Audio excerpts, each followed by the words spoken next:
Hello everyone, welcome back to today's video. I'm going to be giving predictions to what I think we will be getting with the Overlord Collaberation. Of course, we do know the characters, which are Irons, Albedo, Shaltia, and Cocutus. We do not know the boss, which is sort of weird, but we do not know the boss apparently.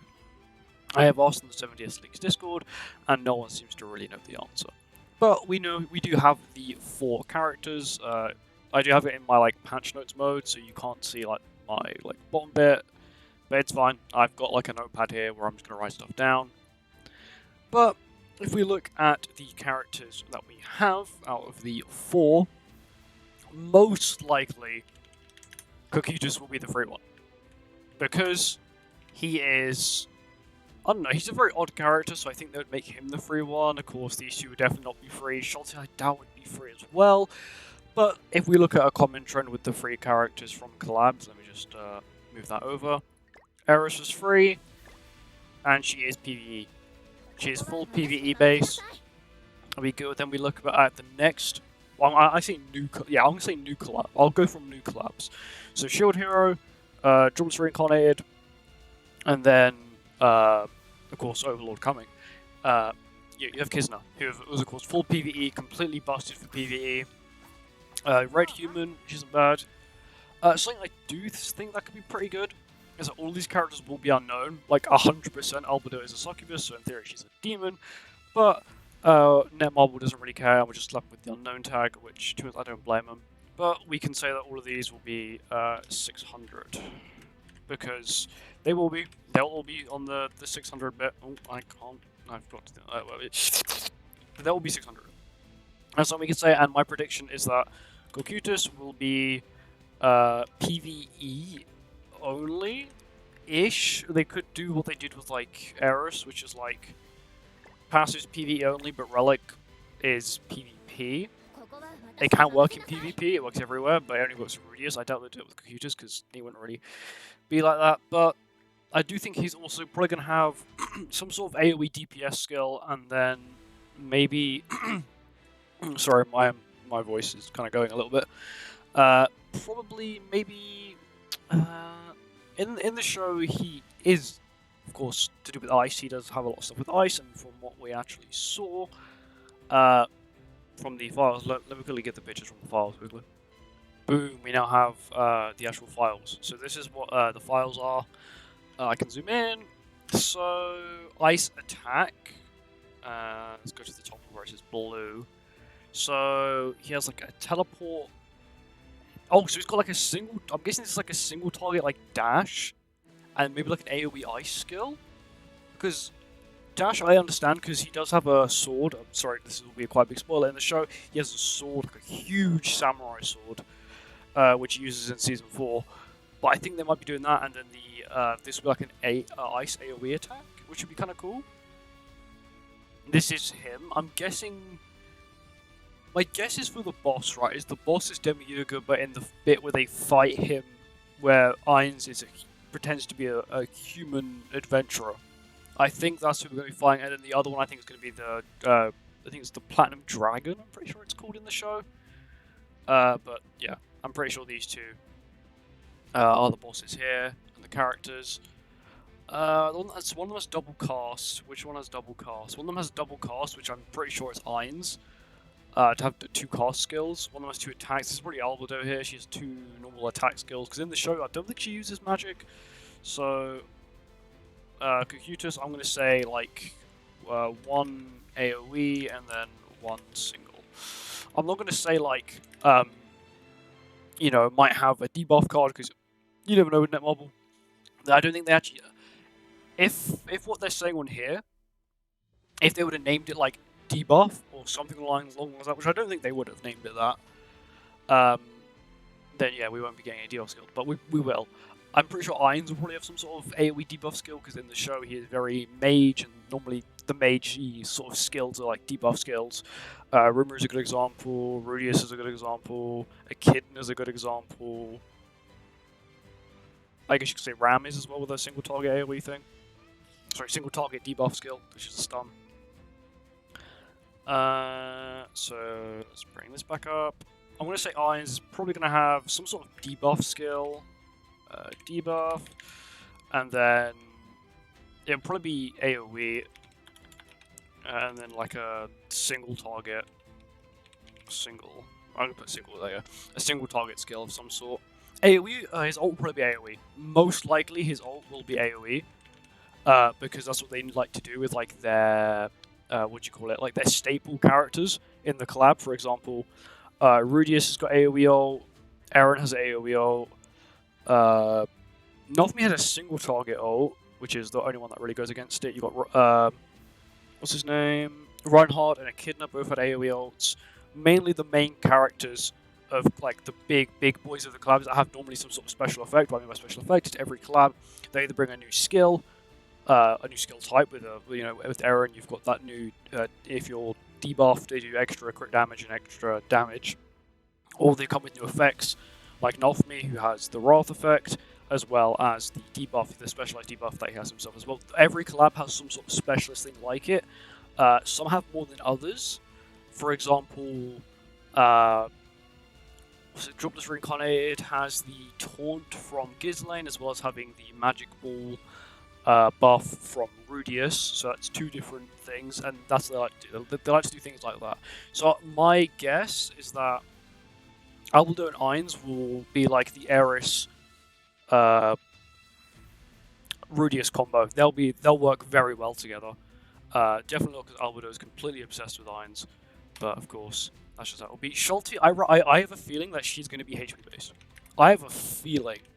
Of course, I don't know.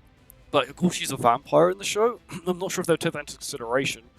But having a HP booster for unknowns would be kind of cool, as well as having a HP DPS for unknowns would be kind of nice because they don't have it. And I think it would just really fit like her as a general character, because of course vampires like stuff like that, it sort of fit it.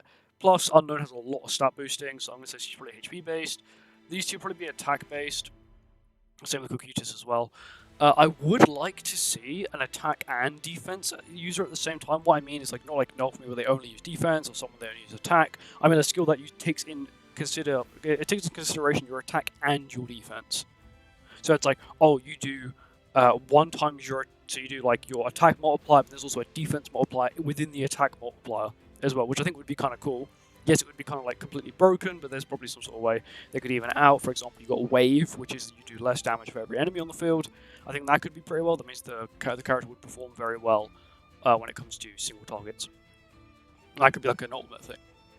People are saying that Ainz could get Abyss. I don't think they'd go for Abyss. They've already gone for Abyss. They like to normally go for like sort of weird ultimates. They don't like to go for copied ultimates, especially for the main character. Nothmi has a unique ult. Rudius has a unique ult. I'm gonna say, even though it isn't, Rimrude's ult was very unique at the time because he was. I know you have like OG King, but he was the proper Abyss character. He came in and completely wiped the field. I'm not counting the characters that came afterwards at the time. Yeah, I do hope they've tested these characters though. I do think Albedo will have double single.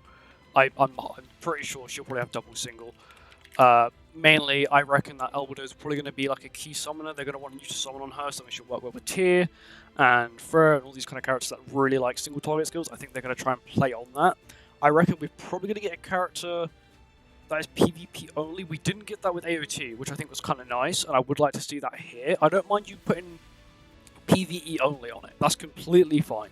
Labeling something PvE only is completely fine. It's when you label PvP only. For example, Ghislaine could be so broken in PvE if they gave her that ability to. But of course, she still isn't too bad. I give her credit where credit is due. She isn't bad. Albedo probably also have a single target. Oh, maybe Shatter or Charge. I do hope they go for something a little bit off the grid because Shatter and Charge are kind of bad. But I feel like that's what she's really gonna get. They're gonna shaft her on her ult. Oh, and I'm gonna put like I would put bad effect. That's probably what it will be. They'll probably give her a bad effect, which is not what I want. Spell, please. There we go. Thank you. Schulte, I reckon, be HP based. Maybe also a HP stat booster for like sub-stat booster. For example, we have actually Beatrice, who's pretty sure she's the only sub-stat booster for unknowns that I can currently think of in my head. Increases HP related stats by 5% for each unknown ally raised. But it's only hers. It only increases hers. I would like to see that for like the whole team, like a barn, like a transcendent barn for the whole team. I think that would be pretty cool. We'll put Aaron here just in the background for the sake of it. This is Aaron's like new ability crush thing. Kind of cool. Kakuta's he'll definitely be free. His relic, I reckon his relic will be. So I reckon he might even be like half decent for some sort of demonic beast. I don't know why, because they recently announced that they were, of course, this new demonic beast thing coming out. So I'm pretty sure one of these characters will probably stick in it. I doubt they're gonna make their relics PvE or Kakuta's relic PvE only, or like demonic beast only, because I'll give it way too much. But relic is probably some sort of stat boost. Irons. I don't know what his ult would be. I'm not going to go over the ults of like these two because I have no idea what they could go for. Because let's just say, realistically, if we're looking at, you know, this collaboration, these two are the main characters for this collaboration. Which means these two are probably going to get the most love and attention when it comes to the passive and how they're meant to work and how that kind of stuff. And I do feel like Sheltier and Kakuta's. I feel like Kakuta's was definitely just tagged on the end because he was like, oh, they thought, oh, he looks sick. Let's just add him. He's really cool. Let's do that. And I don't blame him. I said it would be sick, and he's here now, and it's going to be cool. But he would definitely be the free character. I'll be surprised if they make Sheltier free. But if they make Sheltier free, I wouldn't be opposed to it. I think it would actually be cool. But they're definitely going to make Kakuta's free. It's a male character. Sheltier is pretty well liked. These two are going to be definitely diamond characters. Like, without a doubt, they're diamond characters. Sheltier, I reckon she'll have like a lifesteal skill, sort of like what's her name? I reckon she's going to be like a better version of Beatrice, but like HP based. So that means she's like actually very good and very tanky. Of course, with Unknown having so much substat boosting, you know, they're probably going to be pretty good. I would love to see one of these people replace Echidna. So what I mean by that is Echidna's a very good character. She's coming up to, well, she's over a year old now at this point. Actually, she's still a very half-decent character. She's got an Infect, she's got very good ultimate. Her passive gives you basic stats, which is also nice, and increases her own attacks. That means, you know, A is buffs-wise, but it's still not too bad. She can give herself 36% attack-related stats, which isn't bad. She's got Infect, she's got 7 AoE, she's got increased damage reduction from debuffed enemies, and she does 35% more damage to debuffed enemies, so she's got her own DPS clause. And what I want to see is someone replace the increased basic stats and take the Infect away. I just actually can't see my full screen. But yeah, I want someone who can Infect and then have the basic stats. If they can release a character that can do that, I will be very happy. Let me go back to this now. I will be very happy if they can do that. Because Echidna is very good, but she's very exclusive. If you don't have Echidna from the collab which came out over a year ago, she's probably not going to be back until, you know, they either A, decide to do a rerun of a rerun, which they haven't even started to do yet. I do think ReZero might be on the top of their list, though, because it's pretty well-known IP, and it probably makes them quite a bit of money. You've got Reinhardt, you've got Echidna, both very good characters.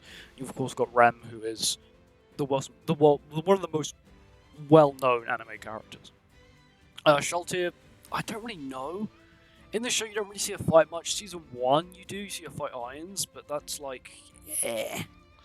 I do want her to have that cool armor, though. I would also like Elbow to have the cool armor as well. Her, like, fighting armor, which she probably will have. Her SSR outfit will probably be her normal white dress, and then the UR1 will probably be the armor. Outfits-wise, they're gonna milk for outfits, and I might give in, because, yeah, why not? But, yeah, that's really it. I do believe that Sheltier is the one I'm most... I don't really know what she would have. I want to say Irons, of course, these two are going to have like really unique passives, so I'm not going to say anything about what I think their passives are going to be, because that's just how it is. Maybe Sheltier might be PvP only, they might sacrifice her as like a PvP only character. Have Kakuta's PvE only, and then of course have their two like shining stars as the worked everywhere, very good at this, very good at that. Might have some use in the future. Because AOT didn't. AOT, they had the license in 2021, and guess what? They released 2021 characters. That were the counter to the characters at the time. That were released in 2021. Margaret and Purgatory Barn. Both of the AOT characters were counters to them. Which is funny. But yeah, that's it. I do think that we're going to be quite safe with this collab, because they do say they're going to be testing characters now. which is, a shock. They should have been doing that in the first place, especially when you have a gacha game like this that has PvP and a competitive PvP. It's not, of course, like really big competitive, but it is competitive nonetheless. So I do believe they should have been testing from the start. But it will be nice, because if they are being tested, they might be half decent. And if they're not being tested and they end up completely horrible, we can then put the blame straight onto Netmarble, and they'll probably end up buffing the characters' substats somehow to make them usable. But of course, once again, they're going to be unknown. So like I always said, unknown's a very safe race to invest in. If you haven't summoned for Hell, what I would say is, if you are thinking about something on the collab, but you're not really sure if you should summon for Hell, wait to see the all the showcases of all the collaboration characters, because of course on Global you can wait and you can watch it all. And then of course the day before or the 2 days before you want to go summon on Hell because you want to get one of the collaboration characters, go for it, because Hell is very good. And I do think that she could. Oh god, I got hiccups now. Could be half decent in the future, because Unknown is always going to be getting this love and attention from collaborations and from original stories and from stuff like that. So I do believe that this is easily the safest race to invest in. Of course, this collab will back it up quite a bit. Unless, of course, they go for a whole 180 and just make Alpha do a demon, then we might be in trouble. If they go for like a full demon and then give only one Unknown, I'll actually be happy. So I hate Demon King. I really hate Demon King. But if there's even a small chance that they make these collaboration characters demon, I will be happy, because it means that you'll see more variety in demon teams. I heavily doubt it. Heavily doubt it. Because, variations of demons, you've got Onis, which are Rem, Shuna, Benimaru, they all got classified as unknown. And to be honest, I think the only reason that they stuck with Eren being half giant and half human was the fact that the initial transformed one was half human, half giant. If not, I reckon they would have scrapped it and just made him human only. But yeah, that's really it. Thank you for watching. I'll see you guys next one. Let me know in the comments what you guys think the characters will be like, and I'll see you guys next one. Goodbye.